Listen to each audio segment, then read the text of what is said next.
الحمدللہ رب العالمین والصلاة والسلام علی سید المرسلین اما بعد فاعوذ باللہ من الشیطان الرجیم بسم اللہ الرحمن الرحیم الصلاة والسلام علیک یا رسول اللہ وعلی آلک واصحابک یا حبیب اللہ الصلاة والسلام علیک یا نبی اللہ وعلی آلک واصحابک یا نور اللہ۔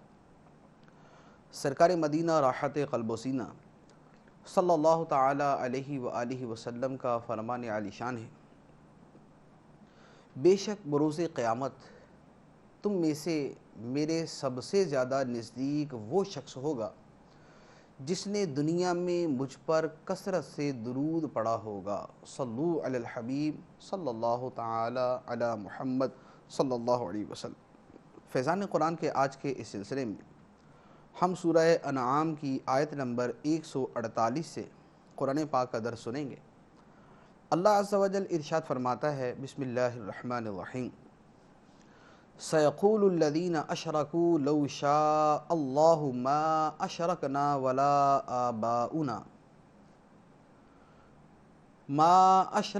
وَلَا آبَاؤُنَا وَلَا حَرَّمْنَا مِن شَيْءٍ كَذَلِكَ كَذَّبَ الَّذِينَ مِن قَبْلِهِمْ حَتَّى ذَاقُوا بَأْسَنَا قُلْ هَلْ عِندَكُم مِّنْ عِلْمٍ فَتُخْرِجُوهُ لَنَا إِن تَتَّبِعُونَ إِلَّا الظَّنَّ وَإِنْ أَنْتُمْ إِلَّا تَخْرُصُونَ۔ اب مشرک کہیں گے کہ اگر اللہ چاہتا تو نہ ہم شرک کرتے اور نہ ہمارے باپ دادا، اور نہ ہی ہم کسی چیز کو حرام قرار دیتے۔ ان سے پہلے لوگوں نے بھی ایسے ہی جھٹلایا تھا، یہاں تک کہ ہمارا عذاب چکھا۔ تم فرماؤ، کیا تمہارے پاس کوئی علم ہے تو اسے ہمارے لیے نکالو، تم تو صرف جھوٹے خیال کے پیروکار ہو اور تم یوں ہی غلط اندازے لگا رہے ہو۔ اس آیت مبارکہ میں مشرکوں کی ایک بات کا جواب ارشاد فرمایا گیا۔ پہلے تو یہ غیب کی خبر ہے کہ یہ ارشاد فرمایا کہ مشرک اس طرح کہیں گے، انہوں نے کہا نہیں تھا بلکہ فرمایا کہ وہ کہیں گے، اور مشرکوں نے اس کے بعد ایسا ہی کہا۔ کیا کہا؟ انہوں نے کہا کہ اگر ہم شرک کرتے ہیں یا ہمارے باپ دادا نے شرک کیا ہے تو یہ اللہ چاہتا ہے، اگر اللہ نہ چاہتا تو نہ ہم شرک کرتے، نہ ہمارے باپ دادا شرک کرتے، اور نہ ہی ہم اپنی مرضی سے کوئی حلال اور حرام کے پیمانے مقرر کرتے۔ تو یہ جو کچھ ہو رہا ہے یہ اللہ تعالیٰ کی مشیت سے ہو رہا ہے۔ اللہ تبارک و تعالیٰ نے اس کا جو جواب ارشاد فرمایا وہ فرمایا کہ ان سے پہلے لوگوں نے بھی اللہ کی آیات اور اللہ کے احکام کو اسی طرح جھٹلایا تھا کہ اپنی غلط کاریوں، اپنے کفر و شرک اور اپنی گمراہیوں کو اللہ کی مشیت کی طرف منسوب کر دیا کہ اللہ چاہتا ہے تو ہم یہ کرتے ہیں، اگر اللہ نہ چاہے تو ہم یہ نہ کریں۔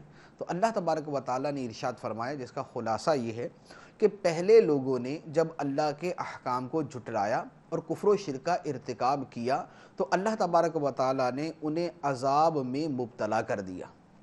اگر پہلے لوگوں کا سب کچھ کرنا اللہ تعالیٰ کو پسند تھا، اگر پہلے لوگوں کا یہ کفر و شرک کرنا اللہ تعالیٰ کی رضا کی وجہ سے تھا اور اللہ تعالیٰ کی رضا کے لیے تھا، تو اللہ تبارک و تعالیٰ پھر انہیں عذاب میں مبتلا نہ کرتا، کیونکہ تمہارا کہنا تو یہ ہے کہ سب کچھ اللہ تعالیٰ کی مرضی کے مطابق ہو رہا ہے۔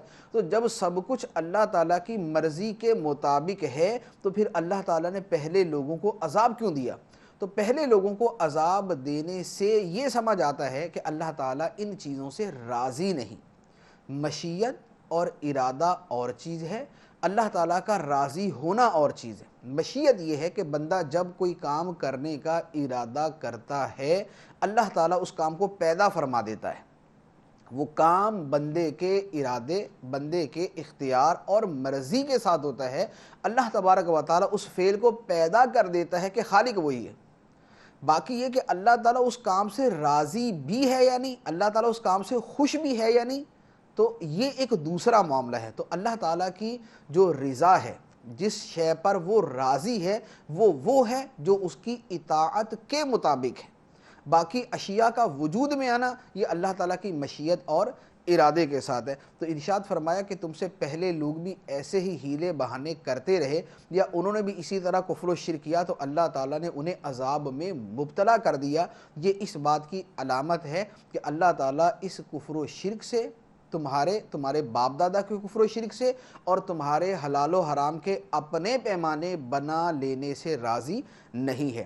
پھر مزید فرمایا کہ اگر تمہارے پاس کوئی ایسا علم ہے کہ جس کی وجہ سے تم اپنے ان حرکتوں کو جائز سمجھتے ہو کہ ہم جو کفر کرتے ہیں، شرک کرتے ہیں یہ درست ہے، یا ہم جو اپنی مرضی سے کسی شے کو حرام قرار دیتے ہیں یہ درست ہے، اگر تمہارے پاس اس کے بارے میں کوئی علم ہے تو پھر وہ علم نکال کے دکھا دو، فَتُخْرِجُوهُ لَنَا، پھر وہ علم ہمارے لیے ظاہر کر دو۔ لیکن اللہ تعالیٰ نے ارشاد فرمایا ان تتبعون الا الظن وان انتم الا تخرصون، حقیقت یہ ہے کہ تم محض وہم و گمان کے پیروکار ہو، علم اور حکمت کے پیروکار نہیں ہو۔ پھر فرمایا قل فللہ الحجۃ البالغہ فلو شاء لہداکم اجمعین، تم فرماؤ تو کامل دلیل اللہ ہی کی ہے، تو اگر وہ چاہتا تو تم سب کو ہدایت دے دیتا۔ ایسی دلیل جس میں کسی قسم کا نقص نہ ہو، عیب نہ ہو، کمی نہ ہو، کمزوری نہ ہو، ایسی کامل دلیل اللہ عز و جل ہی کی ہے کہ جو ہر قسم کے شک و شبہ کو جڑ سے کاٹ دے اور اپنے موقف اور اپنے مقصد کے اوپر قطعی طور پر دلالت کرنے والی ہو۔ ایسی دلیل اللہ عز و جل ہی کے پاس ہے جو توحید پر اور اللہ تعالیٰ کی اطاعت پر ہے۔ فرمایا کہ فلو شاء لہداکم اجمعین، اگر وہ چاہتا تو تم سب کو ہدایت دے دیتا، تمام لوگوں کو، تمام انسانوں کو، تمام دنیا کو، اگر وہ چاہتا۔ لیکن اگر وہ اپنے چاہنے سے ہی سب کو ہدایت دیتا تو جب وہ کسی شے کا ارادہ فرماتا وہ کام تو قطعی طور پہ ہو ہی جاتا۔ تو لوگوں کا ایمان قبول کرنا اگر صرف مشیت کی وجہ سے ہو، صرف مشیت کی وجہ سے ہو، پھر تو لوگ اس میں مجبور ہو گئے۔ اور اللہ تبارک و تعالیٰ کو جو ایمان مطلوب ہے، اللہ تعالیٰ نے جس ایمان کا حکم دیا ہے وہ ایمان وہ ہے جو بندہ اپنی مرضی اور اپنے اختیار کے ساتھ اختیار کرتا ہے، چاہے تو اسلام قبول کرے، چاہے تو کفر قبول کرے، چاہے تو دائرہ اسلام میں آ جائے، چاہے تو دائرہ کفر میں آ جائے، اپنے اختیار، اپنی مرضی اور اپنی رضا کے ساتھ جو ایمان قبول کیا جائے اللہ تعالیٰ کو وہ ایمان مطلوب ہے اور اللہ تعالیٰ نے اس ایمان کا حکم دیا۔ ورنہ اگر وہ اپنی مشیت کے ذریعے سب کو مسلمان کرنا چاہے تو وہ کر دے، لیکن اس صورت کے اندر وہ جو ایمان اختیاری ہے وہ نہ ہوتا، ایمان اختیاری نہ ہوتا بلکہ ایمان جبری ہوتا، اور وہ جو جبری ایمان ہے وہ اللہ تعالیٰ کو مطلوب نہیں۔ قل هلم شهداءكم الذين يشهدون ان الله حرم هذا فإن شهدوا فلا تشهد معهم ولا تتبع أهواء الذين كذبوا بآياتنا والذين لا يؤمنون بالآخرة وهم بربهم يعدلون، تم فرماؤ اپنے وہ گواہ لے آؤ جو گواہی دیں کہ اللہ نے اس چیز کو حرام کیا ہے جسے تم حرام کہتے ہو، پھر اگر وہ گواہی دے بیٹھیں تو اے سننے والے تو ان کے ساتھ گواہی نہ دینا اور ان لوگوں کی خواہشوں کے پیچھے نہ چلنا جو ہماری آیتوں کو جھٹلاتے ہیں اور جو آخرت پر ایمان نہیں لاتے اور وہ اپنے رب کے برابر ٹھہراتے ہیں۔ فرمایا گزشتہ آیات میں گزرا کہ مشرکوں نے اپنی طرف سے کچھ جانوروں اور کچھ کھیتیوں کو حرام قرار دیا تھا۔ اللہ تبارک و تعالیٰ نے ارشاد فرمایا کہ اے حبیب صلی اللہ علیہ وسلم آپ ان مشرکوں سے فرمائیں کہ تم اپنے وہ گواہ لے آؤ جو اس بات کی گواہی دیں کہ ان چیزوں کو جو حرام قرار دیا ہے وہ اللہ نے حرام قرار دیا، اس کے گواہ لے آؤ۔ پھر ارشاد فرمایا کہ اے لوگو، اے ہر سننے والے، اگر کچھ آدمی آ کر یہ گواہی دے دیں کہ ہاں اللہ ہی نے حرام قرار دیا ہے تو تم گواہی نہ دینا، کیونکہ بتوں کے نام پر جن چیزوں کو حرام قرار دیا ہے انہیں ہرگز اللہ عز و جل کبھی بھی حرام قرار نہیں دیتا، اللہ عز و جل نے ان کو حرام قرار نہیں دیا۔ تو اگر کوئی اس طرح کی گواہی دیتا بھی ہے تو وہ اپنی گواہی دینے میں جھوٹا اور اپنی خواہش کے پیچھے لگ کر وہ گواہی دے رہا ہے۔ تو جو نفسانی خواہش کے پیچھے کوئی گواہی دیتا ہے اس گواہی پر تمہیں گواہی دینے کی اجازت نہیں۔ اب ان تمام چیزوں کے بعد جو مشرکوں کے حوالے سے ایک تفصیلی بیان گزر چکا، اس کے بعد مسلمانوں کو نہایت ہی پیاری نصیحتیں بیان فرمائی جا رہی ہیں، اور اس کا ایک پورا سلسلہ جو ہے وہ سورت کے آخر تک چلتا ہے۔ ارشاد فرمایا قُلْ تَعَالَوْا أَتْلُ مَا حَرَّمَ رَبُّكُمْ عَلَيْكُمْ أَلَّا تُشْرِكُوا بِهِ شَيْئًا وَبِالْوَالِدَيْنِ إِحْسَانًا وَلَا تَقْتُلُوا أَوْلَادَكُمْ مِنْ إِمْلَاقٍ نَحْنُ نَرْزُقُكُمْ وَإِيَّاهُمْ وَلَا تَقْرَبُوا الْفَوَاحِشَ مَا ظَهَرَ مِنْهَا وَمَا بَطَنَ وَلَا تَقْتُلُوا النَّفْسَ الَّتِي حَرَّمَ اللَّهُ إِلَّا بِالْحَقِّ ذَلِكُمْ وَصَّاكُمْ بِهِ لَعَلَّكُمْ تَعْقِلُونَ۔ تم فرماؤ، آؤ میں تمہیں پڑھ کر سناؤں جو تم پر تمہارے رب نے حرام کیا، وہ یہ کہ اس کے ساتھ کسی کو شریک نہ ٹھہراؤ، اور ماں باپ کے ساتھ بھلائی کرو، اور مفلسی کے باعث اپنی اولاد کو قتل نہ کرو۔ ہم تمہیں اور انہیں سب کو رزق دیں گے، اور ظاہری و باطنی بے حیائیوں کے پاس نہ جاؤ، اور جس جان کو اللہ نے حرام کیا ہے اسے ناحق نہ مارو۔ تمہیں یہ حکم فرمایا ہے تاکہ تم سمجھ جاؤ۔ اس آیت مبارکہ میں اللہ تبارک و تعالی نے متعدد باتیں ارشاد فرمائی۔ اس آیت اور اس سے اگلی آیت میں مجموعی طور پر تقریباً 9 چیزوں کی حرمت کو بیان فرمایا۔ پہلا حکم جو ارشاد فرمایا گیا وہ فرمایا کہ اللہ تعالیٰ کے ساتھ کسی کو شریک نہ ٹھہراؤ۔ شرک سب سے بڑا اور سب سے بدترین جرم ہے کہ اللہ تبارک و تعالی کے سب سے بڑے حق کو ضائع کرنا یہ شرک ہے، کہ اللہ تعالیٰ کے ساتھ کسی کو شریک ٹھہرایا جائے۔ تو شرک کرنے کو سختی اور شدت کے ساتھ منع کیا گیا۔ دوسرا حکم فرمایا وَبِالْوَالِدَيْنِ إِحْسَانًا، والدین کے ساتھ بھلائی کرو، اچھا سلوک کرو۔ والدین کے ساتھ بھلائی، ان کی اطاعت کرنا، جائز کاموں میں ان کا حکم ماننا، ان کی نافرمانی سے بچنا، انہیں خوش رکھنا، انہیں ایذا سے بچانا، اور ہر طرح انہیں راضی رکھنے کی کوشش کرنا۔ پھر زندگی میں انہیں خوش رکھنا، اور زندگی کے ان کی وفات کے بعد ان کے تعلق والوں سے اچھا سلوک کرنا، یہ بھی والدین کے ساتھ حسن سلوک میں داخل ہے۔ اگلی بات فرمائی کہ اولاد کو مفلسی کے ڈر سے قتل نہ کرو۔ اہل عرب میں 2 طرح کے لوگ تھے جو اپنی اولاد کو قتل کرتے تھے، اپنی جو ہے وہ بچیوں کو جو قتل کیا کرتے تھے۔ ایک وہ جو اپنی اولاد کو، جو اپنی لڑکیوں کو اس لیے قتل کرتے تھے کہ یہ ان کے لیے شرم اور عار کا باعث بنیں گی، کہ ان کی شادیاں ہوں گی، ان کے داماد ہوں گے، یہ دوسرے گھر جائیں گے، تو اس شرم اور عار کی وجہ سے جو اپنی بچیوں کو قتل کرتے تھے۔ اس میں زیادہ تر مالدار لوگ اس میں آ گئے۔ دوسری قسم وہ تھی کہ جو اپنی بچیوں کو مفلسی کے ڈر سے قتل کرتے تھے، کہ ان کو ساری زندگی کھلانا پڑے گا، ان کی پرورش کرنی پڑے گی، ان پر خرچ کرنا پڑے گا، تو فرمایا کہ اپنی اولاد کو مفلسی کے ڈر سے قتل نہ کرو۔ کیوں؟ نحن نرزقکم وإیاہم، ہم تمہیں بھی رزق دیں گے اور ہم انہیں بھی رزق دیں گے۔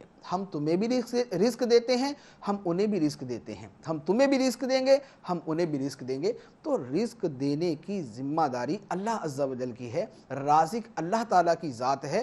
تم تو اس رزق کے درمیان محض ایک وسیلے کے طور پہ چل رہے ہو، تم محض ایک وسیلہ ہو۔ رزق دینا اللہ عز و جل کا کام ہے، تو تم مفلسی کے ڈر سے اپنی اولاد کو قتل نہ کرو۔ اور اسلام کے اندر بطور خاص بچیوں کی تربیت، لڑکیوں کی پرورش اور ان کے ساتھ حسن سلوک کی نہایت ہی تاکید فرمائی گئی۔ سرکار دو عالم صلی اللہ تعالیٰ علیہ وآلہ وسلم نے ارشاد فرمایا کہ جس شخص کی بیٹی ہو تو وہ اسے زندہ درگور نہ کرے، اسے ذلیل نہ سمجھے، اور اپنے بیٹے کو بیٹی پر ترجیح نہ دے، تو اللہ تعالیٰ ایسے آدمی کو جنت میں داخل کرے گا۔ دوسری حدیث میں ارشاد فرمایا کہ جس کی 3 بیٹیاں یا 3 بہنیں ہوں، یا 2 بیٹیاں یا 2 بہنیں ہوں، اور وہ ان کے ساتھ اچھا سلوک کرے اور ان کے معاملے میں اللہ تعالیٰ سے ڈرے، تو اس کے لیے جنت ہے۔ تو جو اپنی بیٹیوں کی یا اپنی بہنوں کی پرورش کرنے والا ہے، حتیٰ کہ ان کی شادی کروا دے، حتیٰ کہ ان کی شادی کر دے، جو ان کے ساتھ یوں اچھا سلوک کر کے، ان کی پرورش کر کے، پروان چڑھا کے اس مرحلے تک پہنچانے والا ہے، سرکار دو عالم صلی اللہ تعالیٰ علیہ وآلہ وسلم ارشاد فرماتے ہیں کہ اس کے لیے جنت کا وعدہ ہے۔ اس کے بعد اگلا حکم ارشاد فرمایا کہ ظاہری اور باطنی بے حیائیوں کے پاس نہ جاؤ۔ ظاہری اور باطنی بے حیائیاں، ظاہری بے حیائیاں جو ظاہر میں کی جاتی ہیں، باطنی بے حیائیاں جو پوشیدہ طور پر کی جاتی ہیں، دونوں طرح کی بے حیائیوں سے بچنے کا حکم۔ یہ نہیں کہ ظاہر کے اندر تو آدمی بڑا نیک، بڑا پارسا، بڑا متقی، بڑی اس کی شکل و صورت نیکوں والی ہے، اس کے چہرے سے ہی پتہ چلتا ہے کہ بڑا نیک آدمی ہے، لیکن اس کا باطن تاریک، سیاہ، گناہوں سے بھرا ہوا، اور اس کی خلوتیں جو ہیں وہ گناہوں سے معمور ہوں۔ اللہ تبارک و تعالیٰ کو ایسا تقوی مطلوب نہیں کہ جس کا ظاہر تو اچھا ہے لیکن اس کا باطن نہایت ہی برا ہے۔ یہ حقیقت میں تقوی نہیں بلکہ ریاکاری ہے، یہ تقوی نہیں بلکہ حقیقت میں ریاکاری ہے، اور اللہ تعالیٰ کو تقوی مطلوب ہے، ریاکاری نہیں۔ تو جس کے ظاہر اور باطن میں تضاد ہے، جس کی خلوت اور جلوت میں تضاد ہے، جس کی مجلس اور ہے اور جس کی تنہائی اور ہے، اللہ تبارک و تعالیٰ کو ایسے بندے پسند نہیں۔ ایسے لوگوں کے باطن کے ساتھ اللہ تعالیٰ ان کے ظاہر کو بھی رد کر دیتا ہے، ایسے لوگوں کی خلوت کے ساتھ اللہ تعالیٰ ان کی جلوت کو بھی رد کر دیتا ہے، ایسے لوگوں کے باطنی گناہوں کی وجہ سے اللہ تعالیٰ ان کے ظاہری تقوی کو بھی مردود قرار دے دیتا ہے۔ اسلام میں ظاہر اور باطن دونوں کو سدھارنے کا حکم ہے، اور باطن کا حکم ظاہر سے زیادہ ہے۔ باطن کا تقوی ظاہر کے تقوی سے زیادہ اہمیت رکھتا ہے۔ یہ نہ ہو کہ ظاہر میں آدمی صوفی ہے، نیک ہے، بہت اچھا ہے، اور باطن اس کا خبیث اور گناہوں سے بھرا ہوا ہے۔ اللہ تعالی ہمیں اس سے محفوظ فرمائے۔ اس کے بعد ارشاد فرمایا وَلَا تَقْتُلُوا النَّفْسَ الَّتِي حَرَّمَ اللَّهُ إِلَّا بِالْحَقِّ، اور کسی جان کو ناحق قتل نہ کرو۔ جس جان کی حرمت اللہ نے رکھی ہے، کسی بھی انسان کو قتل کرنے کی شریعت نے اجازت نہیں دی، سوائے چند ایک مخصوص صورتیں، رجم کی صورت ہے، یا قصاص کے اندر قتل کیا جائے، یا جنگ کے دوران ایسا کو مرحلہ پیش آئے۔ جو عام طور پر قتل و غارت گری اس وقت ہمارے معاشرے میں رائج ہے، جو مسلمان کو قتل کر رہا ہے، جو ہم وطن کو قتل کر رہا ہے، اللہ تبارک و تعالیٰ نے اس کو سخت طریقے سے حرام قرار دیا۔ اور نہ صرف قاتل کے لیے وعید ہے بلکہ جو دوسرے کو قتل کرنے کا کہتا ہے کہ تم جا کے قتل کرو، اس قتل کا حکم دینے والے کے لیے بھی شدید وعید ہے۔ دونوں ہی اللہ تعالیٰ کی بارگاہ میں مجرم ہیں۔ سرکار دو عالم صلی اللہ تعالیٰ علیہ وآلہ وسلم ارشاد فرماتے ہیں قیامت کے دن مقتول بیٹھا ہوگا، جب قاتل اس کے پاس سے گزرے گا، مقتول اس قاتل کو پکڑ کر اللہ کی بارگاہ میں عرض کرے گا، اے میرے رب اس سے پوچھ کہ اس نے مجھے کیوں قتل کیا۔ اللہ تعالیٰ قاتل سے فرمائے گا تو نے اسے کیوں قتل کیا؟ قاتل کہے گا مجھے فلاں شخص نے حکم دیا تھا۔ اللہ تبارک و تعالیٰ قاتل اور قتل کا حکم دینے والوں دونوں افراد کو عذاب دے گا، قاتل کو بھی اور قتل کا حکم دینے والے کو بھی۔ بلکہ ایک حدیث مبارک میں جو قتل کا کہنے والا ہے، جو حکم دینے والا ہے، جو لیڈر ہے، جو سرکردہ اور سرگنا ہے، اس کے لیے زیادہ سخت وعید ہے۔ ارشاد فرمایا کہ آگ کو 70 حصوں میں تقسیم کیا گیا، 70 حصوں میں، اور اس کے 69 حصے قتل کا حکم دینے والے کے لیے اور ایک حصہ قاتل کے لیے۔ 69 حصے اس کے قتل کا حکم دینے والے کے لیے اور ایک حصہ قاتل کے لیے ہے۔ تو قتل کرنا بھی حرام اور قتل کا حکم دینا بھی حرام، اور یہ دونوں جرم کے اندر برابر کے شریک ہیں۔ اس کے بعد ارشاد فرمایا وَلَا تَقْرَبُوا مَالَ الْيَتِيمِ إِلَّا بِالَّتِي هِيَ أَحْسَنُ حَتَّى يَبْلُغَ أَشُدَّهُ وَأَوْفُوا الْكَيْلَ وَالْمِيزَانَ بِالْقِسْطِ لَا نُكَلِّفُ نَفْسًا إِلَّا وُسْعَهَا وَإِذَا قُلْتُمْ فَاعْدِلُوا وَلَوْ كَانَ ذَا قُرْبَى وَبِعَهْدِ اللَّهِ أَوْفُوا ذَلِكُمْ وَصَّاكُمْ بِهِ لَعَلَّكُمْ تَذَكَّرُونَ، اور یتیموں کے مال کے پاس نہ جاؤ مگر بہت اچھے طریقے سے، حتیٰ کہ وہ اپنی جوانی کی عمر کو پہنچ جائیں، اور ناپ اور تول انصاف کے ساتھ پورا کرو۔ ہم کسی جان پر اس کی طاقت کے برابر ہی بوجھ ڈالتے ہیں، اور جب بات کرو تو عدل کرو، اگرچہ تمہارے رشتہ دار کا معاملہ ہو، اور اللہ ہی کا عہد پورا کرو۔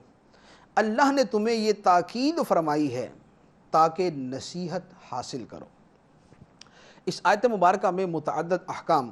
پہلا حکم دیا کہ یتیم کے مال کے قریب نہ جاؤ مگر بہترین طریقے سے، یعنی اس کے بھلے کے لیے، اس کے فائدے کے لیے، اسے نفع پہنچانے کے لیے اس کے قریب جاؤ، ورنہ یتیم کے مال سے دور رہو۔ مراد یہ ہے کہ کسی طرح اس کو ناجائز طریقے سے استعمال نہ کرو، اور جو طریقہ یتیم کے مال کو ناجائز استعمال کرنے کی طرف لے جا سکتا ہے اس طریقے سے بھی دور رہو۔ دوسرا فرمایا کہ ناپ اور تول پورا کرو، کیونکہ ناپ تول میں کمی کرنا حرام، کسی بھی شے کے اندر ناپ تول میں کمی کرنا یہ حرام۔ حدیثوں میں سخت وعید۔ حضرت عبداللہ ابن عباس رضی اللہ تعالی عنہما فرماتے ہیں کہ اے تاجروں کے گروہ، دو ایسے کام تمہارے سپرد کیے گئے ہیں کہ جن کی وجہ سے تم سے پہلے لوگ ہلاک ہوئے۔ دو کون سے ہیں؟ ایک ناپنا اور ایک تولنا۔ ان دو کاموں کی وجہ سے پہلے لوگ ہلاک ہو گئے، تو ان چیزوں کے اندر اللہ تعالیٰ سے ڈرو۔ دوسری حدیث مبارک سرکار دو عالم صلی اللہ تعالیٰ علیہ وآلہ وسلم نے ارشاد فرمایا، جو شخص حرام پر قادر ہو پھر اسے اللہ تعالیٰ کے خوف سے چھوڑ دے، تو اللہ تعالیٰ آخرت سے پہلے دنیا میں ہی بہت جلد اس کو ایسا بدل عطا فرماتا ہے جو حرام سے کہیں بہتر ہو۔ دنیا کے اندر یہ اللہ تعالیٰ حرام کا ایسا بدل عطا فرما دیتا ہے جو اس حرام سے کہیں بہتر ہوتا ہے۔ اس کے بعد اگلی بات ارشاد فرمائی، وَإِذَا قُلْتُمْ فَعْدِلُوا، اور جب بات کرو تو انصاف کی کہو، بات کرو تو عدل و انصاف کی کہو، خواہ وہ گواہی دینا ہو، خواہ وہ فیصلہ کرنا ہو، خواہ وہ بات کرنا ہو، عدل اور انصاف کی بات کرنے کا حکم ہے، اور اس میں نہ کسی رشتہ داری کی پرواہ کی جائے، نہ کسی کی وجاہت کی پرواہ کی جائے، نہ کسی سے تعلق داری کی پرواہ کی جائے۔ اس کے بعد فرمایا وَبِعَهْدِ اللَّهِ أَوْفُوا، اور اللہ ہی کا عہد پورا کرو، یعنی اللہ کے مقابلے میں اگر کوئی عہد آتا ہے تو اسے پورا کرنے کی اجازت نہیں، بلکہ صرف اللہ کا عہد ہی پورا کیا جائے گا۔ اور اللہ تبارک و تعالیٰ کے عہد میں جو اللہ تعالیٰ نے اپنے قرآن کے ذریعے، اپنے نبی کے ذریعے ہمیں احکام دیے وہ بھی ہیں، اور جو اللہ تعالیٰ کے لیے منت مانی جائے وہ بھی اس آیت مبارکہ میں داخل ہے۔ اس کے بعد فرمایا وَأَنَّ هَذَا صِرَاطِي مُسْتَقِيمًا فَاتَّبِعُوهُ وَلَا تَتَّبِعُوا السُّبُلَ فَتَفَرَّقَ بِكُمْ عَنْ سَبِيلِهِ ذَلِكُمْ وَصَّاكُمْ بِهِ لَعَلَّكُمْ تَتَّقُونَ، اور یہ کہ یہ میرا سیدھا راستہ ہے تو اس پر چلو اور دوسری راہوں پر نہ چلو، ورنہ وہ راہیں تمہیں اس کے راستے سے جدا کر دیں گی۔ تمہیں یہ حکم فرمایا ہے تاکہ تم پرہیزگار ہو جاؤ۔ یہ جتنے احکام بیان کیے، قرآن کے جو احکام ابھی گزشتہ آیات میں بیان کیے گئے، تو فرمایا کہ یہ میرا سیدھا راستہ ہے، عقیدہ صحیح اور عمل صحیح، کفر و شرک سے بچنا اور گمراہی سے بچنا اور گناہوں سے بچنا، یہ اللہ تبارک و تعالیٰ کا سیدھا راستہ ہے، اور یہ سرکار دو عالم صلی اللہ تعالیٰ علیہ وآلہ وسلم کو بتایا اور سکھایا گیا، اور سب سے فرمایا فَاتَّبِعُوهُ، اس راستے کی پیروی کرو، وَلَا تَتَّبِعُوا السُّبُلَ، اور دوسرے راستوں پر نہ چلو ورنہ تم اللہ کے راستے سے ہٹ جاؤ گے۔ اگر عقیدے کے اندر اللہ کی راہ یعنی اسلام سے ہٹ کر چلو گے تو اللہ کی راہ سے ہٹ جاؤ گے، اگر عمل کے اندر اللہ کی راہ یعنی سرکار دو عالم صلی اللہ علیہ وسلم کی اطاعت اور اتباع سے ہٹ کر چلو گے تو اللہ تعالیٰ کے راستے سے ہٹ جاؤ گے۔ تو فرمایا ذالکم وصاکم بہ لعلکم تتقون، تمہیں یہ حکم فرمایا ہے تاکہ تم پرہیزگار بن جاؤ۔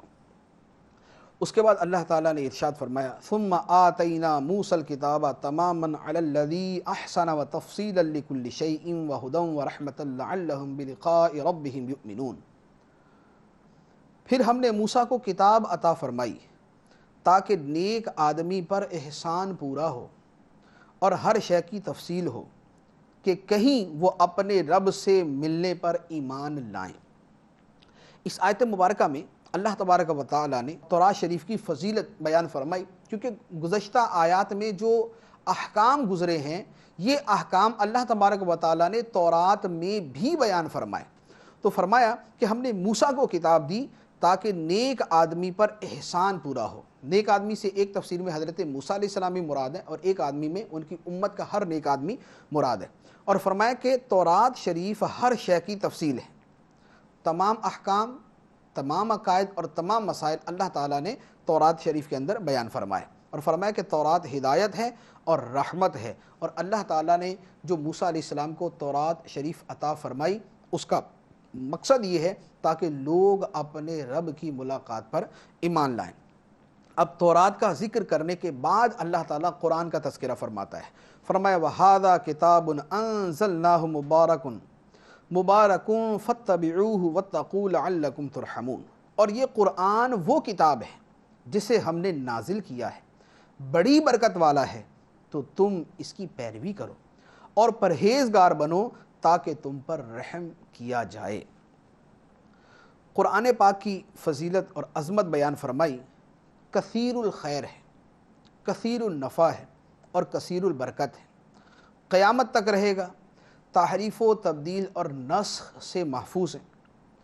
قرآن اس لیے مبارک ہے، مبارک فرشتہ لے کر آیا، مبارک مہینے میں لے کر آیا، مبارک ذات کی طرف سے آیا اور مبارک نبی پر آیا، اور اس کی تعلیمات بھی برکت اور نفع سے بھری ہوئی ہیں۔ تو یہ قرآن پاک ہر اعتبار سے مبارک ہے۔ تو اللہ تعالیٰ فرماتا ہے وَهَذَا كِتَابٌ أَنزَلْنَاهُ مُبَارَكٌ، اور یہ کتاب ہے جسے ہم نے نازل فرمایا، بڑی برکت والی ہے، فَاتَّبِعُوهُ، تو اس کی پیروی کرو۔ یہ برکت والی کتاب ہے، اس کی پیروی کرو۔ اس کے بعد فرمایا ان تقولوا انما انزل الكتاب على طائفتين من قبلنا وان كنا عن دراستهم لغافلين، اس لیے اترا تاکہ تم یہ نہ کہو کہ کتاب تو ہم سے پہلے دو گروہوں پر اتری تھی اور ہمیں ان کے پڑھنے پڑھانے کی کچھ خبر نہ تھی۔ فرمایا فمن اظلم ممن کذب بآیات اللہ وصدف عنہا، تو اس سے بڑھ کر ظالم کون جو اللہ کی آیتوں کو جھٹلائے اور ان سے منہ پھیرے۔ تو تمہارے عذر ختم، قرآن نازل ہو چکا، اب جو اس کو جھٹلانے والا اور اس سے منہ پھیرنے والا ہے تو اسے اس منہ پھیرنے اور تکذیب کرنے کی سزا دی جائے گی۔ اس کے بعد فرمایا هل ينظرون الا ان تأتيهم الملائکۃ او یأتی ربک او یأتی ربک او یأتی بعض آیات ربک یوم یأتی بعض آیات ربک لا ينفع نفسا ایمانها لم تکن آمنت من قبل او کسبت فی ایمانها خیرا قل انتظروا انا منتظرون۔ وہ صرف اسی چیز کا انتظار کر رہے ہیں کہ ان کے پاس فرشتے آ جائیں، یا تمہارے رب کا عذاب آ جائے، یا تمہارے رب کی کچھ نشانیاں آ جائیں۔ جس دن تیرے رب کی بعض نشانیاں آ جائیں گی، اس دن کسی شخص کو اس کا ایمان قبول کرنا نفع نہ دے گا جو اس سے پہلے ایمان نہ لایا ہوگا، یا جس نے اپنے ایمان میں کوئی بھلائی نہ حاصل کی ہوگی۔ تم فرما دو تم بھی انتظار کرو اور ہم بھی منتظر ہیں۔ آیت مبارکہ میں فرمایا گیا جب اللہ تعالیٰ نے اپنی وحدانیت اور اپنے محبوب صلی اللہ علیہ وآلہ وسلم کی رسالت اور قرآن پاک کی حقانیت اور قیامت کے آنے کی صداقت پر دلائل قائم فرما دیے، اب ان تمام دلائل کے بعد بھی جو شخص ایمان قبول نہ کرے تو فرمایا کہ پھر تو یہی مسئلہ باقی ہے کہ یا تو وہ اس بات کا انتظار کر رہا ہے کہ اس کے پاس فرشتے آ جائیں، یا وہ اس بات کا انتظار کر رہا ہے کہ اللہ کا عذاب اس کے اوپر آ جائے۔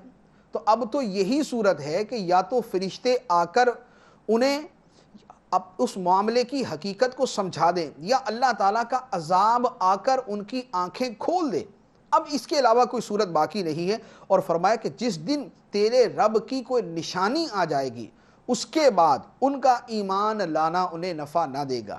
اللہ تعالیٰ کی کوئی نشانی ظاہر ہو جائے گی۔ کوئی نشانی سے کیا مراد ہے؟ احادیث مبارک میں مفسرین کرام نے اس کے تحت تحریر فرمایا ہے کہ سرکار دو عالم صلی اللہ علیہ وآلہ وسلم نے فرمایا کہ قیامت قائم نہ ہوگی جب تک سورج مغرب سے طلوع نہ ہو، سورج مغرب سے طلوع نہ ہو، اور جب وہ مغرب سے طلوع ہوگا اور اسے لوگ دیکھیں گے تو سب ایمان لے آئیں گے مگر یہ ایمان لانا نفع نہ دے گا۔ تو جب سورج مغرب سے طلوع ہوگا اس کے بعد اگر کوئی شخص ایمان لائے گا تو اس کا ایمان لانا قبول نہ ہوگا، کیونکہ یہ رب کی خاص نشانی آ چکی۔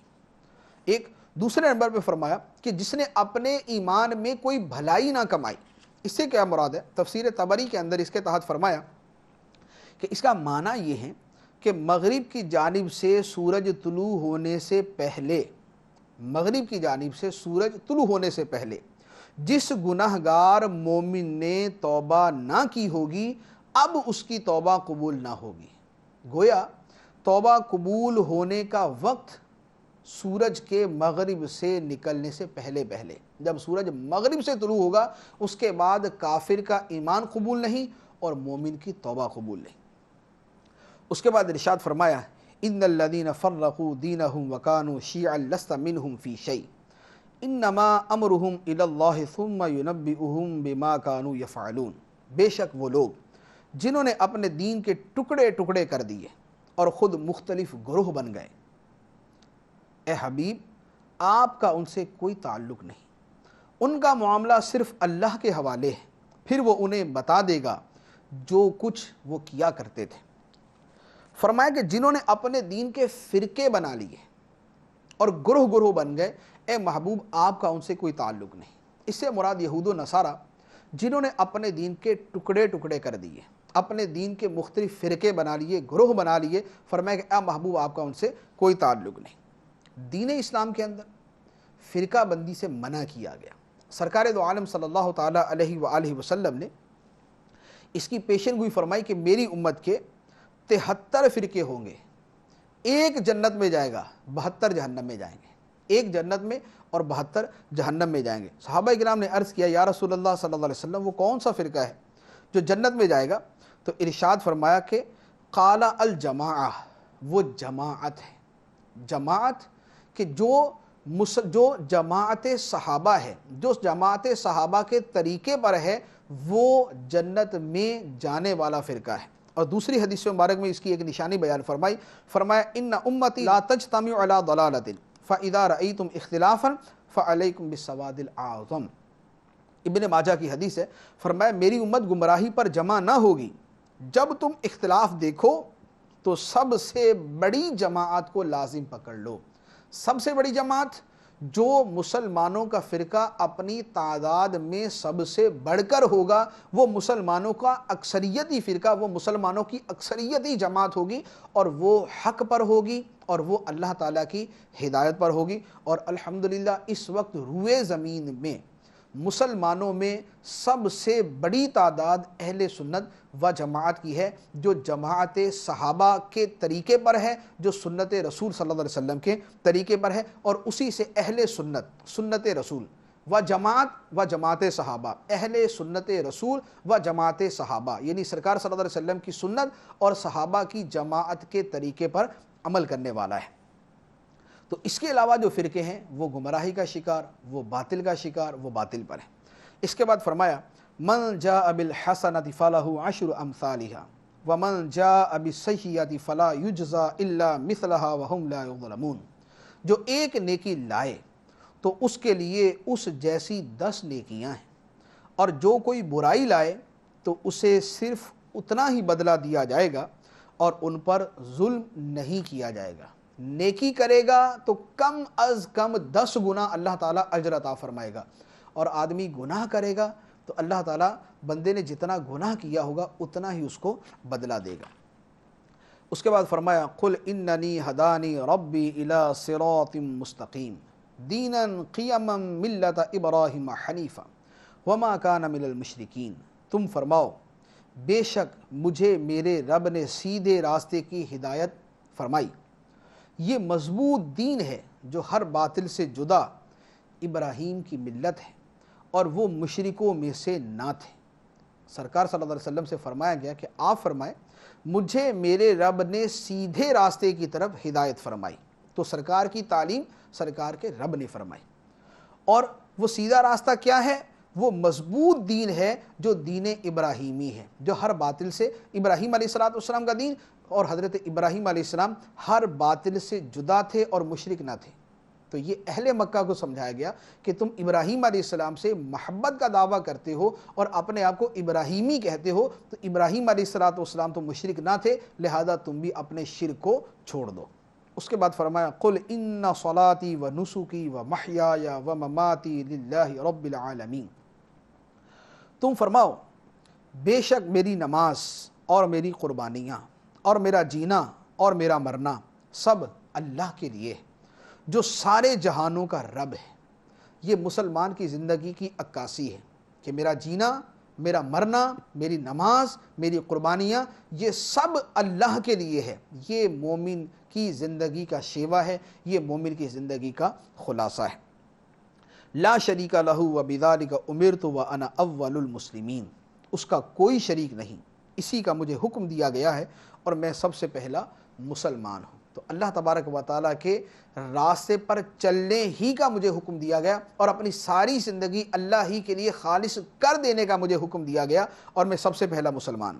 اولیت، سب سے پہلا مسلمان، اس میں اولیت یا تو اس اعتبار سے ہے کہ انبیاء کرام علیہم السلام کا اسلام ان کی امت پر مقدم ہوتا ہے، یا اس اعتبار سے کہ سرکار دو عالم صلی اللہ علیہ وسلم اول مخلوقات ہیں، تمام مخلوق سے پہلے حضور کا نور پیدا کیا گیا، اس لیے سرکار ضرور اول المسلمین ہوئے۔ اس کے بعد ارشاد فرمایا قل اغیر اللہ ابغی ربا وهو رب كل شيء ولا تكسب كل نفس الا عليها ولا تزر وازرة وزر اخرى ثم الى ربكم مرجعكم فينبئكم بما كنتم فيه تختلفون، تم فرماؤ کیا اللہ کے سوا اور رب طلب کروں، حالانکہ وہ ہر چیز کا رب ہے اور ہر شخص جو عمل کرے گا وہ اسی کے ذمہ ہے، اور کوئی بوجھ اٹھانے والا آدمی کسی دوسرے آدمی کا بوجھ نہیں اٹھائے گا، پھر تمہیں اپنے رب کی طرف لوٹنا ہے تو وہ تمہیں بتا دے گا جس میں تم اختلاف کرتے تھے۔ فرمایا کہ کیا اللہ کے علاوہ کوئی اور رب تلاش کروں؟ ایسا نہیں ہو سکتا، اللہ ہر شے کا رب ہے، لہذا میں اسی کو اپنا رب مانتا ہوں۔ اور فرمایا کہ جو آدمی کوئی گناہ کرتا ہے تو اس کا وبال اسی کے اوپر ہے، ایک کا گناہ دوسرے پر نہیں ڈالا جائے گا کہ گناہ کرے زید اور گناہ ڈال دیا جائے بکر کے اوپر، ایسا نہیں، بلکہ جس نے نیکی کمائی اپنی جان کے لیے اور جس نے گناہ کیا اس کا وبال اسی کی جان کے اوپر ہے اور اس کا حساب اسی سے لیا جائے گا۔ اس کے بعد فرمایا وَهُوَ الَّذِي جَعَلَكُمْ خَلَائِفَ الْأَرْضِ وَرَفَعَ بَعْضَكُمْ فَوْقَ بَعْضٍ دَرَجَاتٍ لِيَبْلُوَكُمْ فِي مَا آتَاكُمْ إِنَّ رَبَّكَ سَرِيعُ الْعِقَابِ وَإِنَّهُ لَغَفُورٌ رَحِيمٌ، اور وہی ہے جس نے زمین میں تمہیں نائب بنایا اور تم میں ایک کو دوسرے پر کئی درجے بلندی عطا فرمائی تاکہ وہ تمہیں اس چیز میں آزمائے جو اس نے تمہیں عطا فرمائی۔ بے شک تمہارا رب بہت جلد عذاب دینے والا ہے اور بے شک وہ ضرور بخشنے والا مہربان ہے۔ اس صورت کی آخری آیت میں فرمایا گیا کہ اللہ تبارک و تعالیٰ تمہیں جو ایک دوسرے پر حسن، جمال، مال، دولت میں برتری دیتا ہے، اس کا مقصد تمہارا امتحان